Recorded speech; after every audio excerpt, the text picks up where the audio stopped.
Welcome back to the Real News Network. I'm Paul Jay, and welcome back to Reality Asserts Itself with Senator Bob Graham. Senator Graham's biography is below. If you haven't watched the previous segments of this interview, you really should, because I'm not going to introduce Senator Graham again. We're going to get right to it. Thanks for joining us. Good. Thank you. There's a lot of discussion and debate about what happened prior to 9/11, why more wasn't done. In your book, you suggest, I think it's a dozen points, where if the intelligence agencies and the White House had worked better or more effectively, that this whole conspiracy might not have been successful. You also write about something which I think is rather important, which is the Presidential Daily Brief. Can you explain why the brief that became very well known during the 9/11 committee hearings, why is that so significant? During August of 2001, the president was doing what is standard for presidents and was for him to take a vacation, in this case to his farm in Texas. But he continued to be briefed as to issues that would require his attention. And in one of those briefings, it's called the Presidential Daily Brief, he was told that intelligence was sensing that there was something serious occurring which could have dramatically adverse effects against the United States, and that they thought that it could involve the use of airplanes in some and the title of the brief is Bin Laden Plans to Attack the United States. Yes. So it was a fairly stark and specific call.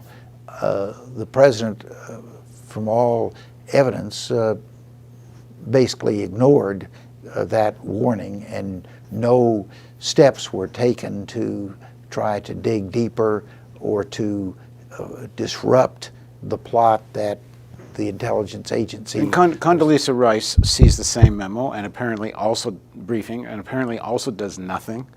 And you make in your book, you lay out several things they could have done. For example, well, they could have asked the intelligence agencies, we're very concerned about this, let's make this the absolute #1 priority for the next period. They could have alerted the Federal Aviation Agency that we have these suggestions that aviation may be used in an attack against the United States. Upgrade your security standards. The hijackers who got on the 4 planes had no more obstruction to them getting on the plane on September the 11th than they would have had on June or July or August the 11th. They could have alerted the military that it may be necessary to scramble aircraft to intercept commercial planes that we have reason are being used for a terrorist attack. Those were some of the examples of what might have been done had this been taken seriously. Now, at the 9/11 hearings, Condoleezza Rice is asked about this presidential briefing, and she says, we didn't think it had anything to do with anything specific. It seemed to be just some general thing that we already knew, that bin Laden had some plans to attack the United States, and we didn't consider it all that significant. But you point out something in the book I thought was quite interesting, I personally hadn't seen before, which is in something called the SEIB, the Senior Executive Intelligence Brief, which is essentially normally, if I understand correctly, more or less what's in the presidential brief, but it goes to many more people. That whole memo on bin Laden has been taken out. Well, if they consider it so not of any great significance one way or the other, why on earth would they take it out? One explanation would be that they didn't want there to be a broadcast of the possibility that we might be under specific threat of terrorists using airplanes. Part of the broader strategy of reducing the people in the United States' knowledge and anxiety about what might be occurring. Or it could have just been a judgment by the people who convert the presidential daily briefing, which goes to a very small group, into the executive briefing, which goes to several hundred, if not thousand people, that this was not an appropriate item to make as broadly available. It seems to me, I know you can't or may not agree with what I'm saying, but there seems to be a pattern of a culture being created to stop inquiry into possible terrorist attacks. There was a documentary made about Richard Clarke, and we did a story about this, where Clarke says that information about the two al-Qaeda operatives that are living in this house that you talked about earlier with the Saudi elderly man, who was apparently an FBI informant. Clarke said he didn't know anything about this at the time, and he should have, because both the FBI knew and the CIA knew, and nobody told him. And here's a little clip in this documentary of him saying that. You have to intentionally stop it. You have to intervene and say, no, I don't want that report to go. And I never got a report to that effect. If there was a decision made to stop normal distribution with regard to this case, then people like Tom Wilshire would have known that. So, Senator Graham, that's kind of an alarming thing for Richard Clarke to say. The counterterrorism czar is saying that critical information was deliberately kept from him. Well, he wasn't the only one it was kept from. The first thing that we did when we started our congressional investigation in late 2001 was to ask all the agencies to hold any information materials that they had relevant to al-Qaeda, the 9/11 attack, and that we would be asking for that as appropriate. We assumed that the agencies had complied with that. It wasn't until the summer of 2002, more than halfway through our investigation, that we discovered that there was information in the office of the San Diego FBI about the two hijackers. These are the two men who started in January of 2000 in Kuala Lumpur, where some of the basic planning for what became 9/11 was undertaken. They came into the United States undisturbed. Approximately a week later, they have a meeting at which it just happens that they are sitting in a restaurant close enough to hear each other talk with a Saudi agent who has been dispatched to that restaurant by a Saudi consular official who is in the Consul of Saudi Arabia in Los Angeles. He, the Saudi agent, overhearing these men speaking Arabic in a Saudi accent, sits with them, engages them, and then invites them to come to San Diego. Now, the FBI says all of that is just coincidence, that it just happened that out of the over 100 Middle Eastern restaurants in Los Angeles, they both ended up on the same day, the same hour, the same section of the restaurant. I find that to be incredible. These two men end up accepting the offer to come to San Diego, and that's where they begin the process of preparing for 9/11. We know now that the NSA has been listening to a lot of conversations for many years. I guess what's new with the Snowden revelations is how much they've been listening to Americans' conversations. But I think it's pretty well known that NSA has been listening to foreign conversations for a long time. And given that bin Laden was #1 on the FBI's most wanted list, given the al-Qaeda had already attacked the embassy and the USS Cole, I mean, you got to assume the NSA was doing everything they could to listen to anything to do with bin Laden, which would include the Saudis. Did you have any access to NSA, and did you try to get access to NSA logs or regulations for someone to come tell you what they might have heard? Yes. What we found out was that immediately after the two bombings in Africa, there was a person who'd been involved and had survived who was interrogated, and he tipped off the CIA that there was a listening station in Yemen which was sort of the hub of communications for the al-Qaeda network. We immediately started listening to that station. That's how we found out that there was this meeting of terrorists in Kuala Lumpur. This is how we found out that the al-Qaeda was going to attack a U.S. naval ship in the port of Aden. We learned a lot of that. We apparently did not learn about the big plot that became 9/11. Maybe bin Laden had a back channel form of communication and didn't use his main hub to discuss that particular case. Did you ask to see records of conversations by Saudis that might have been involved in this? To my knowledge, no. Would that not be something one would want to see? The answer is I don't know what the evidence was that would have indicated there were conversations that were relevant to what our inquiry was trying to answer. Well, if the Saudis were involved, they might be talking about it.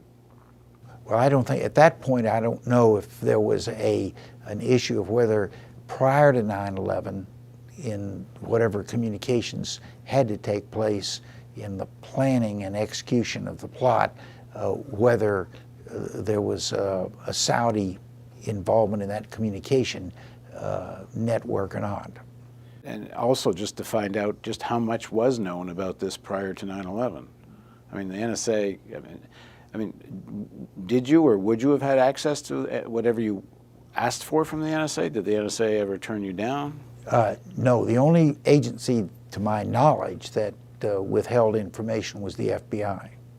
So you didn't ask to see everything they had? We asked them to hold everything, and we had, our staff was organized around the major intelligence agencies, and we had a group that was the NSA group made up of people who had had current or previous experience with NSA.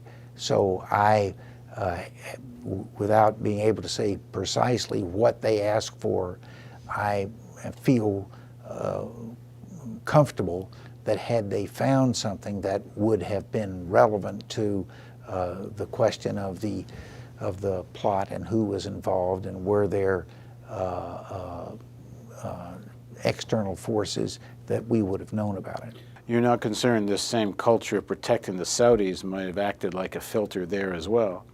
I mean, if the NSA did have anything that implicated the Saudis, if there was a culture had been created not to implicate the Saudis, then maybe they wouldn't have been so forthcoming. In a way, that question causes me to wish that we could turn the clock back to 2001 and 2002 and go into that issue.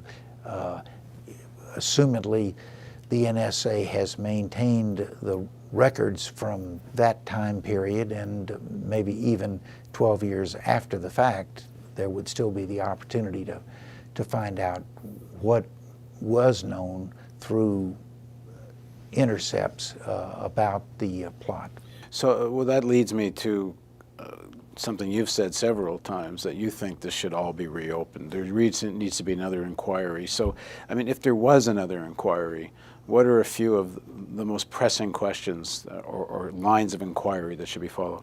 I think the basic questions are, was there one or more entities that were assisting the 19 hijackers, or were they in fact acting alone?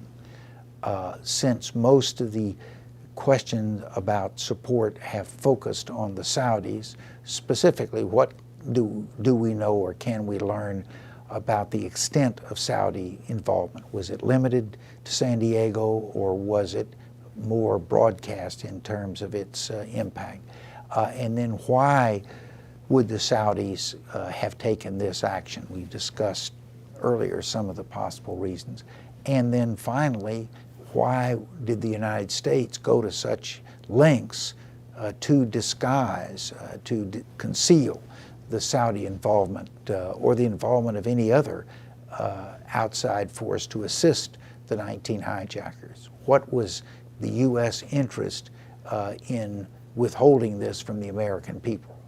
And if one takes the logic of what you're saying, I think, then one would think that someone at the level of Prince Bandar might well have known about this. It's going on in the United States. It's on his watch. He's the ambassador here. Do you have any evidence that links Bandar to all of this? Some of that evidence I can't talk about. This is in the redacted pages. But the fact that he had and exercised as aggressively as he did his special entree at the White House raises questions about why was he using that special entree, for instance, to get people who were persons of interest to U.S. intelligence and law enforcement out of the country before they could be interviewed. So I'm going to say something which I think all you can do is say I can't comment on, but I'm going to say it. If you're right, and I'm going to take what you said even a little further, which if you are right that Bandar knew this was going on, then he's sitting meeting with his friend, President Bush, regularly in the days leading up to 9/11, and either not saying anything or somehow does. I mean, I know you know there's a lot of theory and I think a lot of evidence that it would at least require an inquiry, that there's a deliberate intent not to know.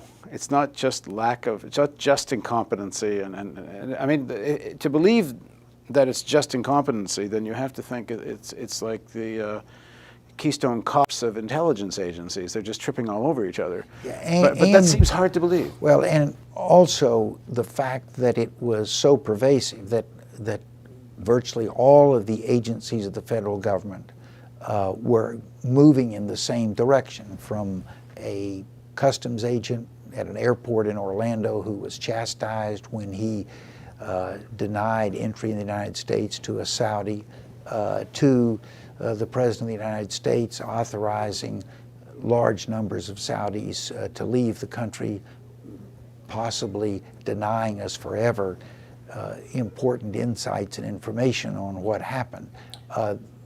You don't have everybody moving in the same direction without there being a head coach somewhere who is giving them instructions as to where he wants them to move. So that includes before and after the events?